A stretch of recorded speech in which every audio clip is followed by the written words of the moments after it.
Radcliffe, what's going on? Are you ready to go outside? Yeah, you're gonna go? Well, Radcliffe knows how to show his excitement. Yeah, you excited? You're sitting by the door? It's the wrong door, but you're happy. Okay, let's head out into the sunshine to harvest the sun herb.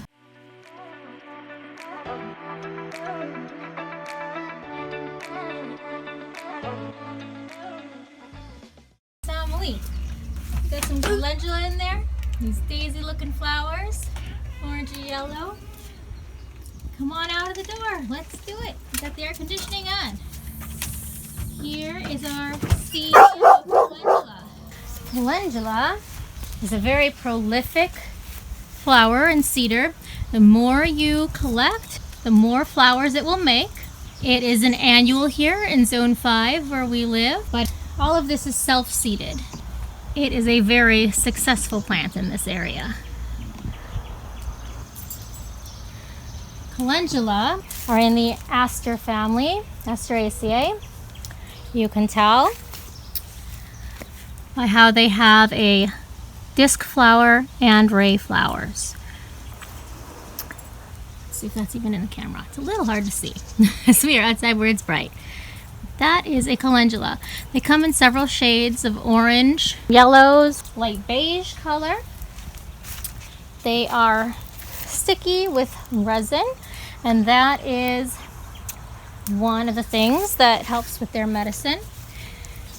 A lot of times we will use calendula for healing the skin. There's an affinity for the skin, also has an affinity for the lymph system. Calendula is a great healer. It goes into our healing salve. We'll also put it into toner for the skin. It likes to calm irritated skin and inflamed skin. So it's often used in diaper rash creams, creams for sore, cracked nipples when people are breastfeeding. It's excellent in lotions and soaps. Helps the appearance of scars fade and stretch marks. It's a lovely bouquet. You can see some of them have a brown center here, some are fully yellow. Still calendula. We use calendula in many ways. We'll infuse it into oil. We will dry it for teas. It's also been used as a pot herb. Added to soups. It can boost the mood. So a lot of people traditionally would put it in their soup to give them a lift in the winter months.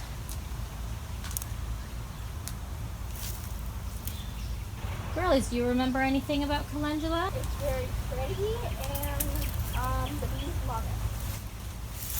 So if you could hear her, she said it's very pretty and the bees love it. That's true. There are always bees around it. It's a great way to feed the bees.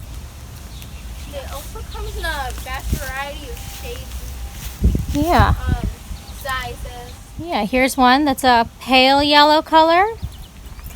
Here's a very orange. Lots of variety here.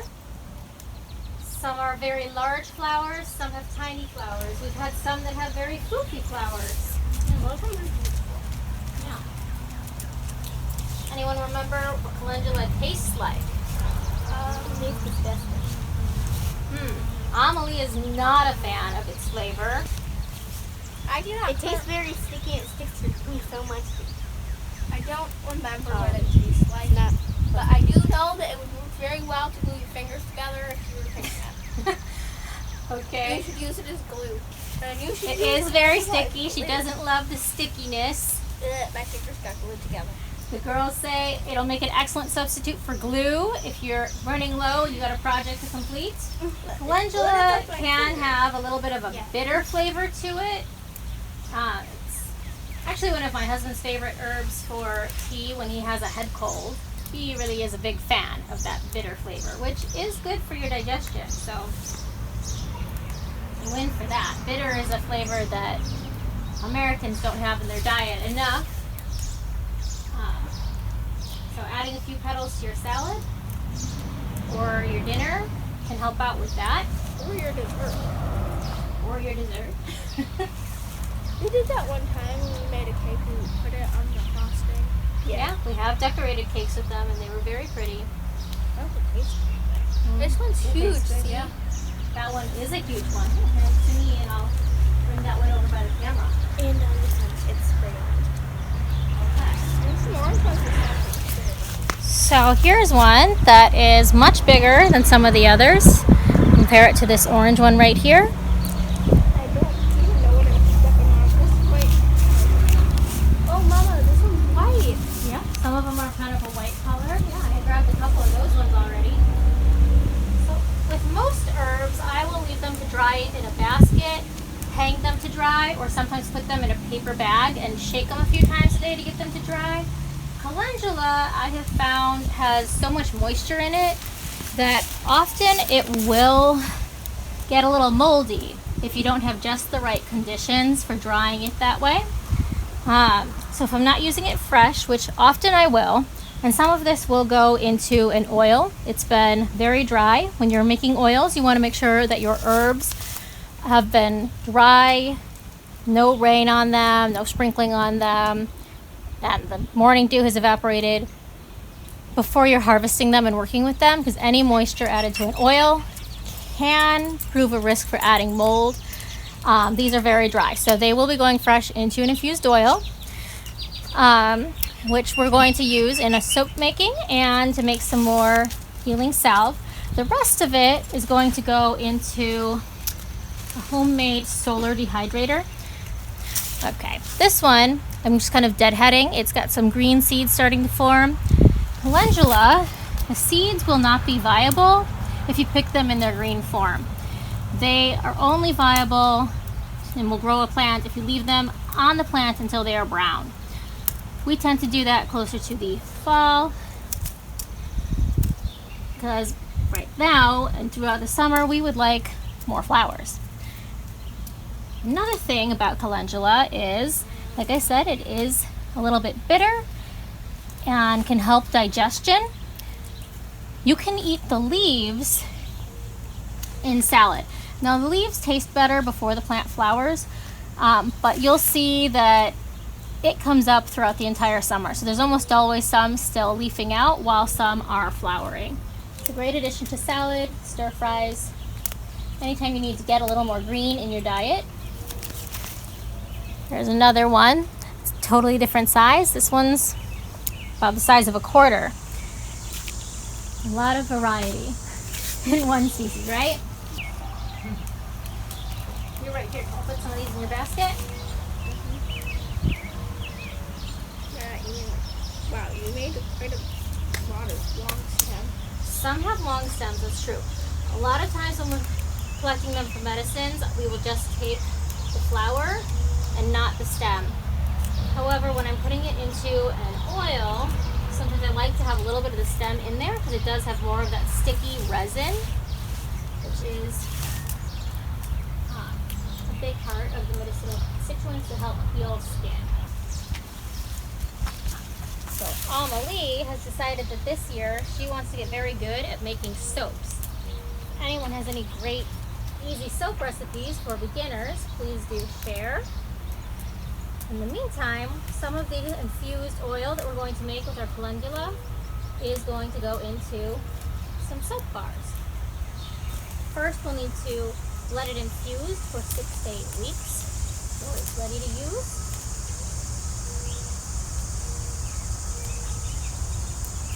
You want to tell us a little bit about soap making? You've been doing a lot of research. So, you need to have an oil or fat or butter, and sodium hydroxide crystals are the main thing that turns oils and water into soap. And you can make a lot of different colors of soap using herbs and plants. I think I saw that calendula is For example, calendula will turn it like a light goldenish. Very nice. Do you remember how it would use the calendula to make that color? I don't remember. We'll have to look that up again. Or maybe somebody knows and they can let us know in the comments. Yeah, calendula does produce a natural dye. Back when the girls were younger, we had dyed some fabrics and yarns using some of the plants from our garden, including calendula. Although I feel like it made the yarn kind of a green color. Interesting that it would make the soap a yellow color. So probably reacted with different chemicals. It might have reacted with the different chemicals, that's true. Yeah, try to put your face towards the camera, otherwise we're giving a big video.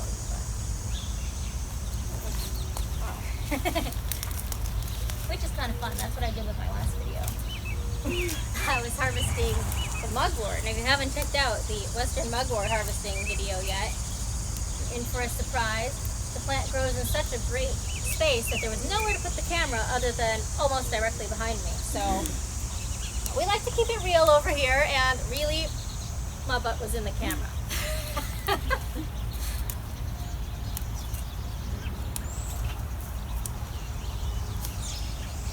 Wonder if anybody else has kind of run into that problem. Probably. I wonder if they were brave enough to share. Probably not. Maybe, or maybe they just weren't quite as crazy. My basket's almost full. Awesome. Yeah, when So our is baskets mine. are full, we're going to put them on the screen. And my hands are almost entirely yellow. Wow. Yellow. Well, I guess that's how it dyes the soap, huh? Not really. Oh my goodness. How do you do that? I've been picking shit. Yeah, I don't have any petals on my hand. I have a few. Nah. But Maybe it's because of the way you pick them. Usually I pick them by using my thumb to break the stem, like this. And then I don't get petals on me. I do it kind of like that. You got some petals on you. Oops, I just dropped one. Yeah, Well, I sometimes guess that I will feed the pinch plants too back. close. If you're interested in permaculture, these plants, they feed the pollinators like crazy, but they also create a lot of biomass to feed back to the soil.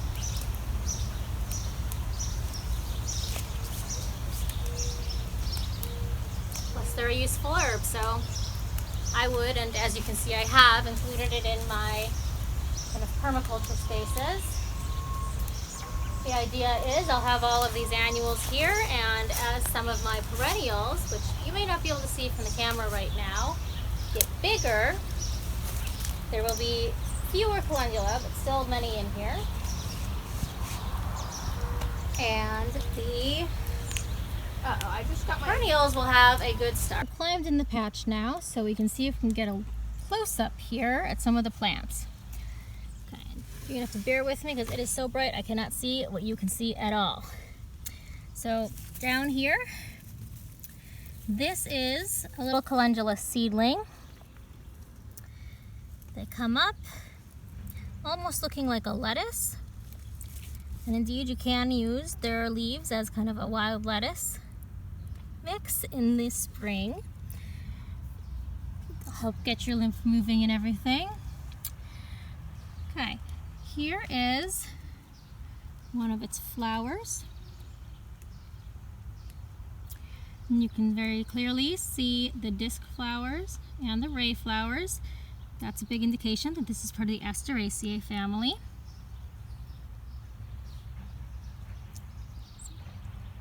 There it is.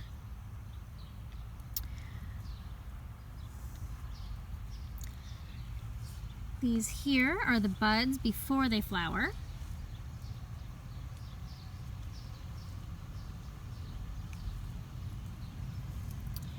As it starts to go to seed, let's see, its petals all pull in towards the center here, and it starts to develop these green seeds.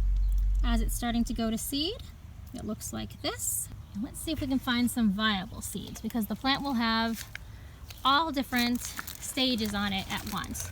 Let's see here, as they're turning brown, are some viable seeds. Let's pull this one. Here are some viable calendula seeds. You can see that they have turned completely brown. These we'll grow new calendula plants next year.